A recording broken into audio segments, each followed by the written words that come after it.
Hello दोस्तों, S B education अड्डा में आपका स्वागत है। तो दोस्तों आज हमारा संविधान का टॉपिक है दोस्तों लोकसभा। तो चलते हैं दोस्तों आज के फर्स्ट क्वेश्चन पर। निम्नलिखित में से कौन जनता द्वारा प्रत्यक्ष रूप से निर्वाचित सदन है? तो दोस्तों इसका आंसर होगा ऑप्शन बी यानी लोकसभा। भारत में लोकसभा किसका प्रतिनिधित्व करता है? तो दोस्तों इसका आंसर होगा ऑप्शन सी यानी भारतीय जनता का। हमारा नेक्स्ट क्वेश्चन है, भारतीय संविधान के किस अनुच्छेद में लोकसभा के गठन के संबंध में प्रावधान किया गया है? तो दोस्तों इसका आंसर होगा ऑप्शन सी यानी अनुच्छेद 81। उसके बाद अनुच्छेद दोस्तों 331। चलते हैं दोस्तों नेक्स्ट क्वेश्चन पर। हमारा नेक्स्ट क्वेश्चन है, मूल संविधान में लोकसभा सदस्यों की संख्या कितनी निर्धारित की गई थी? तो दोस्तों इसका आंसर होगा ऑप्शन ए यानी 500।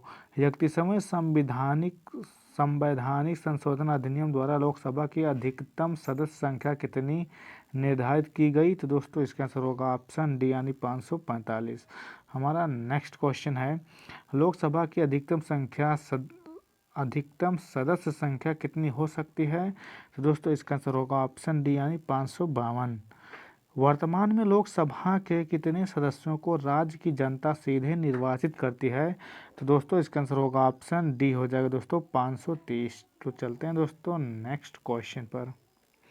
वर्तमान में संघ शासित क्षेत्रों की जनता लोकसभा में अपने कितने प्रतिनिधियों को निर्वाचित कर भेजती है? तो दोस्तों इसका आंसर होगा ऑप्शन ए 19। राष्ट्रपति आंग्ला भारतीय समुदाय के कितने प्रतिनिधियों को लोकसभा में मनोनीत करता है? तो दोस्तों इसका आंसर होगा ऑप्शन ए हो जाएगा 2। वर्तमान में लोकसभा सदस्यों की प्रभावी संख्या कितनी है? तो दोस्तों इसका आंसर होगा ऑप्शन बी 545। तो चलते हैं दोस्तों नेक्स्ट क्वेश्चन पर। राष्ट्रपति द्वारा लोकसभा में आंग्ला भारतीय समुदाय के 2 सदस्यों को किस अनुच्छेद के तहत मनोनीत करता है? तो दोस्तों इसका आंसर होगा ऑप्शन बी 331। तो चलते हैं दोस्तों नेक्स्ट क्वेश्चन पर। लोकसभा में आंग्ला भारतीय समुदाय के 2 सदस्यों को मनोनीत करने की शक्ति किसके पास है? तो दोस्तों इसका आंसर होगा ऑप्शन बी यानी भारत के राष्ट्रपति। लोकसभा में राज्यों को किस आधार पर सीटें आवंटित होती हैं? तो दोस्तों इसका आंसर होगा ऑप्शन यानी जनसंख्या पर। हमारा नेक्स्ट क्वेश्चन है, वर्तमान लोकसभा में प्रत्येक राज्य के लिए स्थानों का आवंटन आधारित है? तो दोस्तों इसका आंसर होगा ऑप्शन सी यानी 1971 की जनगणना पर। तो चलते हैं दोस्तों नेक्स्ट क्वेश्चन पर। लोकसभा में निर्वाचित क्षेत्रों का सीमा निर्धारण पहली बार निम्नलिखित में से किस ईसन में किया गया था? तो दोस्तों इसका आंसर होगा ऑप्शन बी 1972 में। लोकसभा में राज्यवार सीटों का आवंटन 1971 की जनगणना पर आधारित है। यह निर्धारण किस वर्ष तक यथावत रहेगा? तो दोस्तों इसका आंसर होगा ऑप्शन बी हो जाएगा दोस्तों यानी 2026 तक। लोकसभा के सभी निर्वाचन क्षेत्र निम्न में से किस प्रकार के होते हैं? तो दोस्तों इसका आंसर होगा ऑप्शन ए यानी एकल सदस्यीय निर्वाचन क्षेत्र। हमारा ऑप्शन ए हो जाएगा। चलते हैं दोस्तों नेक्स्ट क्वेश्चन पर। हमारा दोस्तों नेक्स्ट क्वेश्चन है, लोकसभा के एक निर्वाचन क्षेत्र कम से कम कितने जनसंख्या का प्रतिनिधित्व करती है? तो दोस्तों इसका आंसर होगा ऑप्शन बी यानी 7.5 लाख। अनुसूचित जाति एवं अनुसूचित जनजातियों के प्रतिनिधियों के लिए लोकसभा में कितने सुरक्षित निर्वाचन क्षेत्र की व्यवस्था की गई है? तो दोस्तों इसका आंसर होगा दोस्तों ऑप्शन ए हो जाएगा 131। भारत में स्वतंत्रता के बाद प्रथम आम चुनाव कब संपन्न कराए गए? तो दोस्तों इसका आंसर होगा ऑप्शन सी 1952। चलते हैं दोस्तों नेक्स्ट क्वेश्चन पर। क्षेत्रफल की दृष्टि से देश का सबसे छोटा लोकसभा निर्वाचन क्षेत्र कौन सा है? तो दोस्तों इसका आंसर होगा ऑप्शन चांदनी चौक। चलते हैं दोस्तों नेक्स्ट क्वेश्चन पर।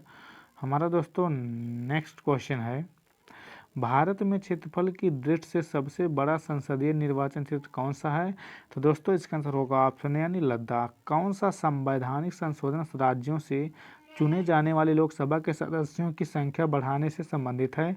तो दोस्तों इसका आंसर होगा ऑप्शन सी हो जाएगा दोस्तों 7वां तथा 31वां। हमारा दोस्तों नेक्स्ट क्वेश्चन है, लोकसभा में केंद्र शासित प्रदेशों के प्रतिनिधि चुने जाते हैं? तो दोस्तों इसका आंसर होगा ऑप्शन यानी प्रत्यक्ष निर्वाचन द्वारा। राष्ट्रपति लोकसभा के 2 सदस्यों को निम्न का प्रतिनिधित्व देने के लिए नामित कर सकता है? तो दोस्तों इसका आंसर होगा ऑप्शन यानी एंग्लो इंडियन। लोकसभा में निम्नलिखित में से किसके लिए स्थान आरक्षित है? तो दोस्तों इसका आंसर होगा ऑप्शन डी, इनमें से सभी हो जाएगा, यानी अनुसूचित जाति, अनुसूचित जनजाति, आंगला भारतीय वर्ग। तो दोस्तों हमारा आंसर डी। चलते हैं दोस्तों नेक्स्ट क्वेश्चन पर। हमारा दोस्तों नेक्स्ट क्वेश्चन है, लोकसभा का चुनाव लड़ने के लिए इच्छुक व्यक्ति की न्यूनतम आयु होनी चाहिए। तो दोस्तों इसका आंसर होगा ऑप्शन बी, 25 वर्ष। दोस्तों कितनी बार पूछा गया है, आप लोग इसे भी ध्यान दीजिए। कौन सा राज्य सबसे अधिक प्रतिनिधि लोकसभा में भेजता है? तो दोस्तों इसका आंसर होगा, ऑप्शन हो जाएगा दोस्तों डी हो जाएगा दोस्तों, उत्तर प्रदेश। निम्नलिखित युग्मों में से कौन सा युग्म सही नहीं है? तो दोस्तों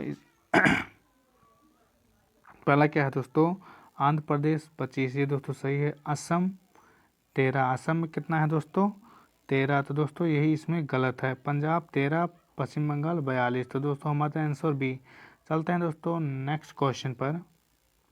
हमारा नेक्स्ट क्वेश्चन है, किस राज्य का लोकसभा एवं राज्यसभा में प्रतिनिधित्व सबसे अधिक है? तो दोस्तों इसका आंसर होगा ऑप्शन यानी उत्तर प्रदेश। तो चलते हैं दोस्तों नेक्स्ट क्वेश्चन पर। हमारा दोस्तों नेक्स्ट क्वेश्चन है, झारखंड क्षेत्र से लोकसभा के सदस्यों की कुल संख्या है? तो दोस्तों इसका आंसर होगा ऑप्शन ए हो जाएगा 14। निम्नलिखित में से राज्यों को किस युग्म को लोकसभा में समान सीटें प्राप्त हैं? तो दोस्तों इसका आंसर होगा ऑप्शन डी हो जाएगा, आंध्र प्रदेश तथा राजस्थान। उत्तर प्रदेश के अतिरिक्त लोकसभा में किन दो राज्यों का प्रतिनिधित्व सबसे अधिक है? तो दोस्तों इसका आंसर होगा ऑप्शन बी यानी महाराष्ट्र और पश्चिम बंगाल। तो चलते हैं दोस्तों नेक्स्ट क्वेश्चन पर। वर्तमान में किस राज्य का लोकसभा में अधिकतम सदस्यों की संख्या के हिसाब से दूसरा स्थान है? तो दोस्तों इसका आंसर होगा ऑप्शन बी महाराष्ट्र। उत्तर प्रदेश के बाद सबसे अधिक संसदीय क्षेत्र किस राज्य में है? तो दोस्तों इसका आंसर हो जाएगा ऑप्शन सी यानी महाराष्ट्र। दूसरे नंबर पर पूछा, सबसे अधिक संसदीय क्षेत्र किस राज्य में है? उत्तर प्रदेश के बाद तो दोस्तों महाराष्ट्र होगा, ऑप्शन सी सही हो जाएगा। हमारा नेक्स्ट क्वेश्चन है, बिहार में लोकसभा की सीटों की कुल संख्या कितनी है? तो दोस्तों इसका आंसर होगा ऑप्शन यानी 40। छत्तीसगढ़ राज्य में लोकसभा का कितने निर्वाचन क्षेत्र हैं? तो दोस्तों इसका आंसर होगा ऑप्शन बी हो जाएगा 11। चलते हैं दोस्तों नेक्स्ट क्वेश्चन पर। तो दोस्तों हमारा नेक्स्ट क्वेश्चन है, निम्नलिखित 4 राज्यों में से किस राज्य से लोकसभा में सबसे कम सदस्य हैं? तो दोस्तों इसका आंसर होगा ऑप्शन बी यानी हरियाणा से। तो चलते हैं दोस्तों नेक्स्ट क्वेश्चन पर। हमारा नेक्स्ट क्वेश्चन है, जहां तक लोकसभा में प्रतिनिधित्व का प्रश्न है, कौन से राज्य दूसरे तथा तीसरे दर्जे पर है? तो दोस्तों इसका आंसर होगा ऑप्शन यानी महाराष्ट्र तथा पश्चिम बंगाल। लोकसभा में किस संघ शासित क्षेत्र में सर्वाधिक प्रतिनिधि निर्वाचित होकर आते हैं? तो दोस्तों इसका आंसर हो जाएगा दोस्तों ऑप्शन ए हो जाएगा दोस्तों दिल्ली। संघ शासित क्षेत्र दिल्ली कितने प्रतिनिधि निर्वाचित कर लोकसभा में भेजता है? तो दोस्तों इसका आंसर होगा ऑप्शन बी यानी 7। तो चलते हैं दोस्तों नेक्स्ट क्वेश्चन पर। लोकसभा में सर्वाधिक प्रतिनिधित्व के आधार पर राज्यों का सही क्रम है? तो दोस्तों इसका आंसर होगा ऑप्शन बी हो जाएगा, उत्तर प्रदेश, महाराष्ट्र और पश्चिम बंगाल।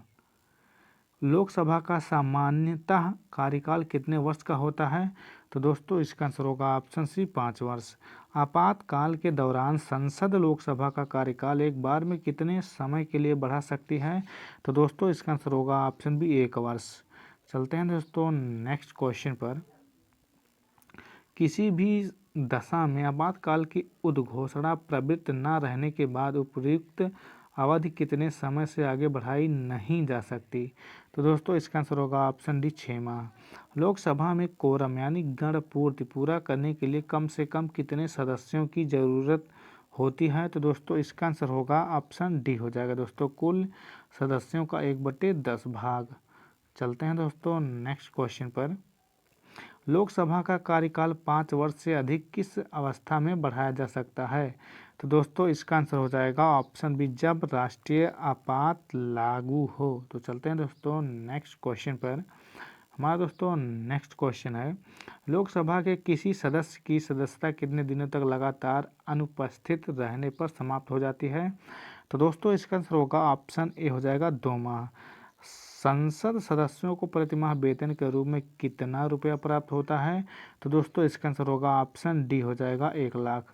लोकसभा सदस्य अपना त्यागपत्र किसको देते हैं? तो दोस्तों इसका आंसर होगा ऑप्शन सी यानी लोकसभा अध्यक्ष को। तो चलते हैं दोस्तों नेक्स्ट क्वेश्चन पर। हमारा नेक्स्ट क्वेश्चन है, किस वर्ष से भूतपूर्व संसद सदस्यों के लिए पेंशन की व्यवस्था लागू की गई? तो दोस्तों इसका आंसर होगा ऑप्शन सी 1976। लोकसभा के बैठक की अंतिम तिथि तथा दूसरी बैठक की प्रथम तिथि के बीच कितने समय से अधिक का अंतराल नहीं होना चाहिए? तो दोस्तों इसका आंसर होगा ऑप्शन डी हो जाएगा 6 माह। हमारा नेक्स्ट क्वेश्चन है, एक वर्ष में लोकसभा के सामान्यतः कितने सत्र आयोजित किए जाते हैं? तो दोस्तों इसका आंसर हो जाएगा दोस्तों ऑप्शन सी हो जाएगा दोस्तों 3। चलते हैं दोस्तों नेक्स्ट क्वेश्चन पर। और दोस्तों हमारा इस वीडियो का लास्ट क्वेश्चन है, राष्ट्रपति लोकसभा को कार्यकाल पूरा करने के पूर्व भंग कर सकता है? तो दोस्तों इसका आंसर होगा ऑप्शन ए यानी प्रधानमंत्री की सलाह पर। तो आई होप दोस्तों ये वीडियो आपको अच्छा लगा होगा। तो मिलते हैं दोस्तों नेक्स्ट वीडियो में। जय हिंद।